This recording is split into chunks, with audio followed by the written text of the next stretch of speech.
Serial Empat Opas atau dalam bahasa aslinya Sheda Minggu merupakan novel bergenre wuxia, karya pengarang cerita silat yang cukup terkenal kelahiran Perak, Malaysia, yaitu Wen Ruian. Serial ini sudah beberapa kali diadaptasi dalam bentuk media lain, terutama serial drama TV dan juga film layar lebar. Adaptasi lainnya berbentuk komik manhwa, hasil karya komikus Cina Andy Seto. Sebelumnya, Wuxia Library telah membahas tentang adaptasi dari kisah Empat Opas. Sekarang, kami akan membahas lebih mendalam tentang novelnya sendiri. Mari kita simak pembahasannya. Empat Opas mengetengahkan kisah petualangan 4 orang pemuda yang berprofesi sebagai opas atau petugas hukum kerajaan, semacam polisi di zaman dulu. Mereka adalah bawahan seorang petinggi kerajaan bernama Zhuge Zhenmu dan bersetting pada masa dinasti Song. Keempat opas ini merupakan rekrutan dan didikan langsung dari Tuan Zhuge Zhenmu. Dan urutan mereka dihitung berdasarkan siapa yang terlebih dahulu ikut di bawah bimbingan Tuan Zhuge. Buku pertemuan di kota raja dibagi menjadi 5 bab, di mana masing-masing satu bab mengetengahkan perjalanan satu opas dalam menguak misteri dan kasus kriminal.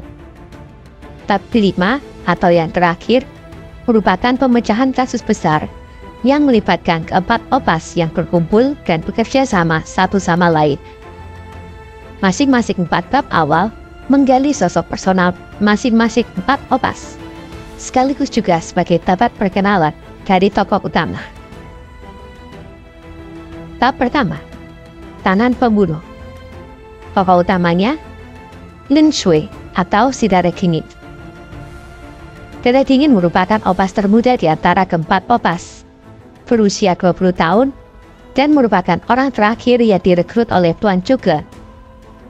Keahlian utamanya adalah ilmu padanya yang tak bernama, tapi sadis tanpa mengenal ampun. Masa kecilnya dilalui di alam liar, sehingga menyebabkan Darah Dingin dikenal sebagai opas yang paling bulat, taat uji sekaligus nekat. Beberapa kali Darah Dingin mampu menaklukkan musuh dan membunuh kriminal yang memiliki ilmu silat yang lebih tangguh. Itu lebih disebabkan keuletan, sikap pantang menyerah, dan kenekatannya mengatur nyawa. Tubuhnya dipenuhi bekas luka bajokan dan tusukan senjata tajam yang didapatnya ketika Darah Dingin menghadapi lawan yang lebih tangguh, walaupun pada akhirnya justru Darah Dingin yang memenangkan pertempuran. Sesuai nama panggilnya, Darah Dingin jarang menangkap kriminal dalam keadaan hidup, karena kebanyakan keburu tewas di bawah pedangnya. Darah Dingin diundang oleh 5 naga dunia persilatan untuk hadir dalam pesta ulang tahun orang ketiga dari 5 naga. Ketika pesta baru akan dimulai, tiba-tiba naga ketiga tewas dibunuh tanpa ada tanda-tanda jelas, kecuali sebuah pesan dari sang pembunuh. Sang pembunuh menyatakan akan membunuh seluruh 5 naga sebagai aksi balas dendam kematian seorang tokoh sesat yang bernama Iblis Pedang, yang tewas dibunuh 5 naga beberapa tahun silam. Sekarang mampukah Darah Dingin membukakan identitas pembunuh tersebut? Cerita bab 1 ini cukup menarik karena memberikan twist yang lumayan mengejutkan. Misteri siapakah si pembunuh diungkapkan cukup bagus, karena Wen Ruian mampu menyembunyikan identitas sang pembunuh dengan baik sampai menjelang akhir penyelidikan. Bab kedua, Tanan Berdarah. Tokoh utama, Cui Ming alias pengejar nyawa. Pengejar nyawa merupakan opas yang berusia paling tua di antara 4 opas lainnya. Dia berusia di pertengahan 30-an tahun. Keahlian utamanya adalah ilmu meningkatkan tubuh dan kekuatan kakinya. Tak heran ilmu yang paling berbahaya milik pengejar nyawa adalah ilmu tendangan. Di masa muda, pengejar nyawa suka berkelana dan dikenal sebagai maling tangguh yang tak pernah tertangkap oleh petugas hukum, sampai Tuan Zhuge bisa menangkapnya. Kesukaan pengejar nyawa yang sering berpakaian lusuk ini adalah minum arak. dan kadang arak dipakai pula oleh pengejar nyawa sebagai senjata simpanannya lewat semburan mulutnya. Di antara keempatnya, pengejar nyawa adalah opas yang paling priang sifatnya dan suka bergurau. Sudah banyak jagoan yang masuk ke dalam perkampungan hantu hilang tanpa cicat, hingga akhirnya ada satu orang yang mampu meloloskan diri dalam keadaan hidup. Walaupun lolos, Yu Pun Chiu kehilangan kewarasannya dan meracau tak karuan. Salah satu racauannya adalah di dalam perkampungan hantu tersimpan kitab silat Pekikan Naga yang menjadi incaran orang-orang dunia persilatan. Semakin banyak orang yang datang ke perkampungan hantu dan semakin banyak orang yang gila. Segerombolan pesilatanku berbeda tujuan, kata. Ada yang ingin merebut kitab silat, ada yang ingin membalas dendam. Pengejar nyawa pun hadir di dalam rombongan untuk menyelidiki orang-orang hilang.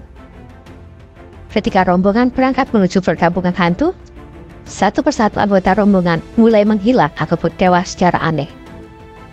Berbeda dengan tahap 1 yang lebih fokus memecahkan misteri pembunuhan ala detektif, petualangan pengejar nyawa ini lebih ke arah cerita misteri. Dan ada juga cerita friksi antar anggota rombongan yang memiliki motif berbeda untuk ikut serta masuk ke dalam perkampungan hantu. Tahap ketiga, tangan beracun. Tokoh utama, Kishu, atau si tangan besi. Tangan besi berusia 30 tahun dan merupakan rekrutan kedua Tuan juga. Dibesarkan oleh seorang pandai besi, tangan besi dikenal sebagai orang yang paling baik hati dan ramah dibandingkan ketiga rekannya yang lain. Tangan besi paling mahir di tangan kosong dan memiliki tenaga dalam paling sempurna di antara 4 opas. Tangannya kebal terhadap senjata tajam dan juga mampu menangkap racun ular. Pemberontak berjuluk Raja Pemusnah beserta pengikutnya, 2 manusia bengis, berhasil kabur dari penjara dengan bantuan orang dalam.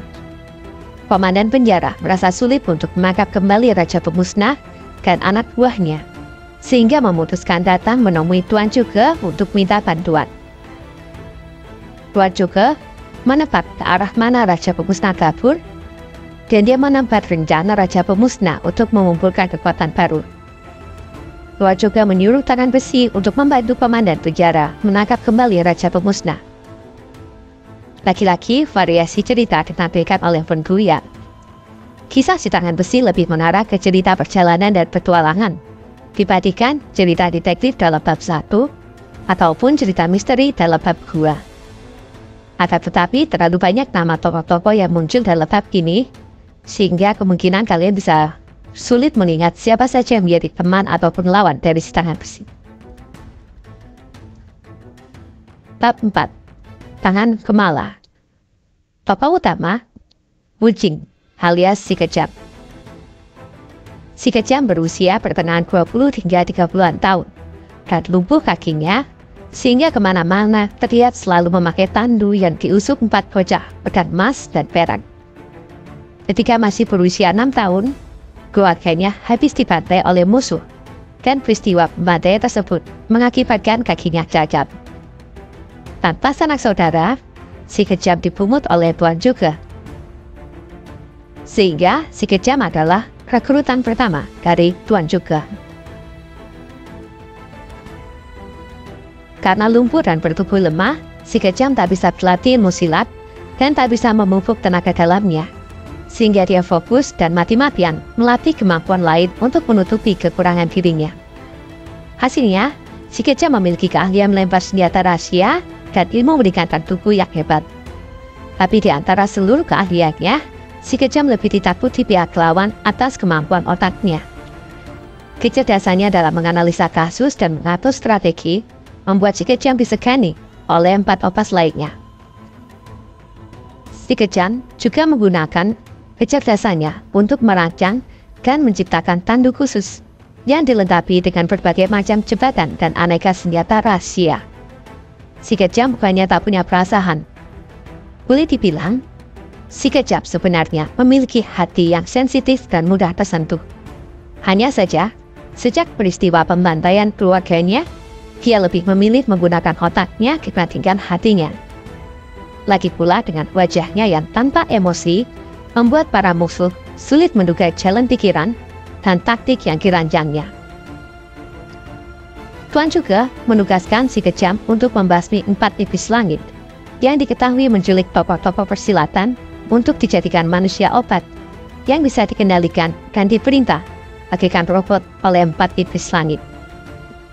Karena benteng utara sedang dikepung oleh 4 iblis langit beserta manusia obatnya, si kejam turut dalam rombongan benteng timur yang datang untuk memberi bantuan pada benteng utara. Tanpa diduga, di dalam rombongan benteng timur terdapat pengkhianat. Cerita dalam bab 4 ini mirip dengan bab 3, di mana rombongan tokoh utama bertugas untuk membasmi kriminal. Tak ada misteri dan tak ada kisah penyelidikan, kecuali tebak-tebakan siapa pengkhianat yang ikut serta dalam rombongan benteng timur. Ini adalah kisah si kejam menyusun taktik untuk menaklukkan 4 iblis langit. Bab 5. Pertemuan di kota raja. Tuan juga memerintahkan keempat anak buahnya untuk melacak jati diri dari 13 pembunuh yang pernah membantai banyak keluarga pesilat belasan tahun sebelumnya, termasuk diantaranya keluarga si kejam. Salah satu pembunuh telah diketahui identitasnya pada bab 4 dan telah tewas terbunuh. Sisa 12 orang pembunuh memiliki keahlian berbeda-beda dan juga memiliki nama besar di dunia persilatan. Bagaimanakah cara 4 opas mengungkapkan jati diri 12 pembunuh yang tersisa? Dan siapakah yang menggerakkan dan memerintah mereka?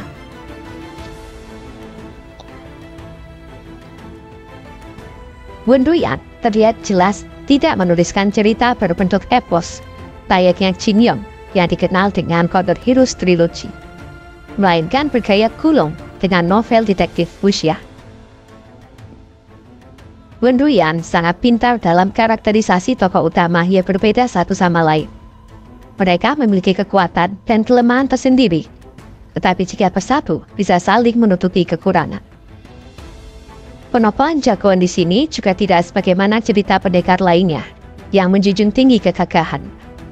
4 opas tak segan mengeroyok lawannya, apalagi jika menemui lawan yang kelewatan. Kita bisa lihat dalam cerita bab 2 dan bab 3. Masing-masing tokoh musuh utama, pengejar nyawa dan tangan besi terlampau tangguh untuk dihadapi 1 lawan 1. Ujung-ujungnya, mereka mengandalkan keroyokan, plus main akal-akalan yang mungkin terlihat licik bagi pendekar sejati. Untuk bab terakhir, di mana 4 opas berkumpul dan bertarung bahu-membahu melawan musuh yang juga berjumlah banyak.